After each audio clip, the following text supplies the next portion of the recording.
ಏನೇ ದಿನ ಕೇಂದ್ರದ ಉಕ್ಕು ಮತ್ತು ಬೃಹತ್ ಕೈಗಾರಿಕಾ ಸಚಿವರು, ಮಾಜಿ ಮುಖ್ಯಮಂತ್ರಿಗಳು, ಕರ್ನಾಟಕ ರಾಜ್ಯ ಜನತಾ ದಳದ ಅಧ್ಯಕ್ಷರಾದಂಥ ಕುಮಾರಣ್ಣವರ ಜೆ.ಪಿ. ನಗರದ ನಿವಾಸದಲ್ಲಿ ಗೊಟ್ಟಿಗೇರಿ ಮಂಜಣ್ಣವರ ನೇತೃತ್ವದಲ್ಲಿ ಇವತ್ತು ಆನೇಕಲ್ ತಾಲೂಕಿನ ಪ್ರಮುಖ ಎಲ್ಲ ಯುವಕರನ್ನು ಮತ್ತು ನಾಯಕರನ್ನು ಕರೆದು ಕುಮಾರಣ್ಣವರು ಬಹಳ ಮಾರ್ಮಿಕವಾಗಿ, ಬಹಳ ತೂಕವಾಗಿ, ಸೂಕ್ಷ್ಮವಾಗಿ ಒಂದು ಮಾತನ್ನು ಹೇಳಿದ್ದಾರೆ.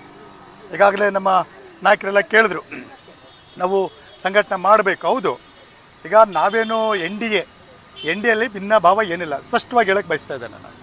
ಎನ್ ಡಿ ಎ ಅಂದರೆ ಜೆ ಡಿ ಎಸ್ಸು ಒಂದೇ, ಬಿ ಜೆ ಪಿನೂ ಒಂದೇ.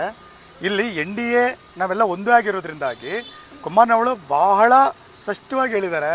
ಕೆ ಪಿ ರಾಜರವರೇ, ಇವತ್ತು ಮಂಜಣ್ಣವರು ಇದ್ದರು, ನಾವೆಲ್ಲ ಇದ್ವಿ, ಮನೇಲಿ ಕೂತ್ಕೊಂಡು ಮಾತಾಡೋ ಸಂದರ್ಭದಲ್ಲಿ ಕನಿಷ್ಠ ಮುಂದೆ ಬರ್ತಕ್ಕಂಥ 2028 ವಿಧಾನಸಭಾ ಕ್ಷೇತ್ರದ ಚುನಾವಣೆಯಲ್ಲಿ ಜೆ ಡಿ ಎಸ್ಸು 80ರಿಂದ 90 ಕ್ಷೇತ್ರಗಳನ್ನು ಹೆಚ್ಚಳವಾಗಿ ಗೆಲ್ಲೋಗಿಲ್ಲ ಒಂದು ಸಾಧ್ಯತೆ ಇದೆ. ಅದರಲ್ಲಿ ಆನೇಕಲ್ಲು ಕೂಡ ಗೆದ್ರೆ ನನಗೆ ಭಾಳ ಸಂತೋಷ ಅಂತ ಹೇಳಿದ್ದಾರೆ. ಆನೇಕಲ್ಲು ಜೆ ಡಿ ಎಸ್ ಗೆದ್ರೆ ಭಾಳ ಸಂತೋಷ ಇದೆ ಅಂತ ಹೇಳಿದ್ದಾರೆ. ಸೊ ಇಲ್ಲಿ ಬಿ ಜೆ ಪಿಗೆ ಟಿಕೆಟ್ ಕೊಡ್ತಾರಾ ಅಥವಾ ಜೆ ಡಿ ಎಸ್ಗೆ ಟಿಕೆಟ್ ಕೊಡ್ತಾರಾ, ಅದು ಎನ್ ಡಿ ಎಗೆ ಸಂಬಂಧಪಟ್ಟಿದ್ದ ವಿಚಾರ. ಆದರೆ ನಾವು ಭರವಸೆ ಇಟ್ಕೊಂಡಿದ್ದೀವಿ, 100% ಭರವಸೆ ಇಟ್ಕೊಂಡಿದ್ದೀವಿ. ಇವತ್ತು ನಾವು ಭಾಳ ಸ್ಪಷ್ಟವಾಗಿ ಹೇಳಕ್ಕೆ ಬಯಸ್ತೀವಿ, ಆನೇಕಲ್ ತಾಲೂಕಿನ ಜನತೆಗೆ ಏನಕ್ಕೆ ಹೇಳಕ್ಕೆ ಬಯಸ್ತೀವಿ ಅಂತಂದರೆ, ನಾವು ಕೂಡ ಅಭ್ಯರ್ಥಿನ ಹೊಂದಿರತಕ್ಕಂಥ ಒಂದು ಜೆ ಡಿ ಎಸ್ ಪಕ್ಷ. ನಾವು ಕೂಡ ಅಂಥ ಸಮಯ ಬಂದಾಗ ಕೆ ಪಿ ರಾಜ್ ಅವ್ರಿಗೆ ಟಿಕೆಟ್ ಕೊಡಬೇಕಂತ ಹೇಳ್ತಕ್ಕಂಥದ್ದು ನಮ್ಮದು ದೊಡ್ಡ ಮಹತ್ವವಾದಂಥ ಒಂದು ಸಂಕಲ್ಪ ಇದೆ. ಇದರಲ್ಲಿ ನಾವೇನು ಸನ್ಯಾಸಿಗಳೇನಲ್ಲ ಜೆ ಡಿ ಎಸ್ ಅವರು.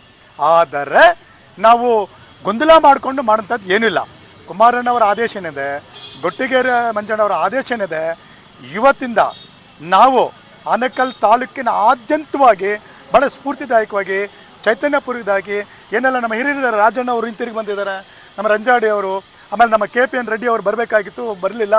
ಅದಾದ ನಂತರ ನಮ್ಮ ವಿನಯ್ ರೆಡ್ಡಿ ಅವರು ಇವತ್ತೊಂದು ಚೇತನ ಒಂದು ಬೂಸ್ಟ್ ಕೊಟ್ಟಿದ್ದಾರೆ ಕುಮಾರಣ್ಣವರು. ಸ್ಪಷ್ಟವಾಗಿ ನಾವು ಕೇಳಿದ್ದೇವೆ, ಕೇಳಿದ್ರೆ ನಮ್ಮದೇನು ತಪ್ಪಿಲ್ಲ. ನಮ್ಮ ರಾಜಣ್ಣವ್ರ ಟಿಕೆಟ್ ಬೇಕನ್ನೋದು ಸ್ಪಷ್ಟ ನಿಲುವು ನಮ್ಮದಿದೆ. ಆದರೆ ಅದು ಗೊಂದಲ ಅಲ್ಲ. ಅದು ಎನ್ ಡಿ ಎ ಅಭ್ಯರ್ಥಿ ಅಂದರೆ ನಾಳೆ ಕೆ ಪಿ ಅವರು ಟಿಕೆಟ್ ಕೊಡಲಿ ಅಂತ ನಮ್ಮ ಬೇಡಿಕೆ ಇದೆ, ನಮ್ಮ ಒತ್ತಾಯ ಇದೆ. ಎನ್ ಡಿ ಎ ಆ ನೇತೃತ್ವದಲ್ಲಿ ನಾವು 100% ಪಕ್ಷವನ್ನು ಸಂಘಟನೆ ಮಾಡಿ ಮುಂದೆ ಬರ್ತಕ್ಕಂಥ ಎಲ್ಲ ಸ್ಥಳೀಯ ಚುನಾವಣೆಗಳು, ಅದು ಗ್ರಾಮ ಪಂಚಾಯತ್ ಆಗಿರ್ಬೋದು, ತಾಲೂಕ್ ಪಂಚಾಯತ್ ಆಗಿರ್ಬೋದು, ಜಿಲ್ಲಾ ಪಂಚಾಯತ್ ಆಗಿರ್ಬೋದು, ಅಥವಾ ಲೋಕಲ್ ಬಾಡಿಗಳಾಗಿರ್ಬೋದು, ನಗರ ಪಂಚಾಯತ್ಗಳಾಗಿರ್ಬೋದು, ಎಲ್ಲ ಯಾವುದೇ ಕಾರಣಕ್ಕೂ ಇವತ್ತು ಜೆ ಡಿ ಎಸ್ಸು ಚುನಾವಣೆಯನ್ನು ತಾರ್ಕಿಕವಾಗಿ ಫೇಸ್ ಮಾಡೋಕ್ಕೆ ರೆಡಿ ಇದ್ದೇವೆ. ಅಫ್ಕೋರ್ಸ್ ನಮ್ಮದು ಅಭ್ಯರ್ಥಿ ಇದ್ದಾರೆ, ಅದು ನಮ್ಮ ಕೆ ಪಿ ರಾಜ್ ಅವರಿಗೆ ಟಿಕೆಟ್ ಕೊಟ್ಟರೆ ಖಂಡಿತವಾಗಲೂ ಗೆಲ್ಸ್ಕೊಂಡು ಬಂದೇ ಬರ್ತೀವಿ, ಗೆಲ್ತಾ ಇರತಕ್ಕಂಥದ್ದು ನಮ್ಮ ಸಂಕಲ್ಪ ಇದೆ.